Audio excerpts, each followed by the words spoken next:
যোগদান কৰিবলৈ আহিছে আৰু ডিব্ৰুগড় জিলা কংগ্ৰেছ কমিটিৰ সৌজন্যত এই যোগদানৰ কাৰ্যসূচী আছে মোৰ সহকৰ্মী মোৰ সতীৰ্থ কেইবাজনো আছে ইয়াতে আৰু ময়ো আহিছোঁ মই সকলোকে শুভেচ্ছা জনাইছোঁ আজি এটা কথা ঠিক যে হিমন্ত বিশ্ব শৰ্মাৰ চৰকাৰে তেওঁ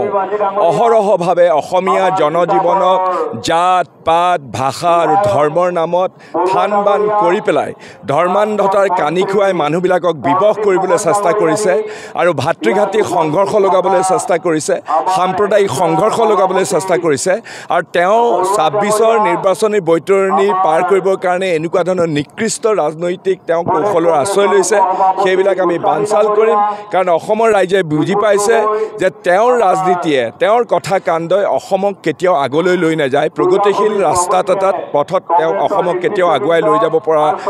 তেওঁৰ অপৰাধ সেইকাৰণে আমি সকলোৱে লগ লাগি পেলাই হিমন্ত বিশ্ব শৰ্মাৰ চৰকাৰৰ বিৰুদ্ধে আমি এক যুদ্ধত অৱতীৰ্ণ হৈছোঁ আজি আমাৰ ডিব্ৰুগড়ত উজনি অসমৰ আমাৰ এই অঞ্চলত আমাৰ কংগ্ৰেছ কৰ্মীসকলো সমবেত হৈছে আমি পণ বান্ধি লৈছোঁ যে ২০২৬ চনৰ বিধানসভা নিৰ্বাচনত আমি হিমন্ত বিশ্ব শৰ্মাৰ এই চৰকাৰক আমি উৎখাত কৰি আমি কংগ্ৰেছ নেতৃত্বাধীন এখন চৰকাৰ আমি প্ৰতিষ্ঠিত কৰিম সেইটোৱে আমাৰ পণ বান্ধিছোঁ বোকাত মিছা কথা এটা কৈছে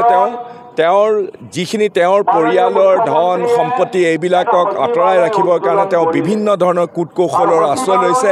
আৰু কংগ্ৰেছ দলৰ ওপৰত তেওঁ অপপ্ৰচাৰ দি পেলাই দায় সাৰিবলৈ চেষ্টা কৰিছে তাৰ যথাযথ উত্তৰ আমি দিম আজি থেংক ইউ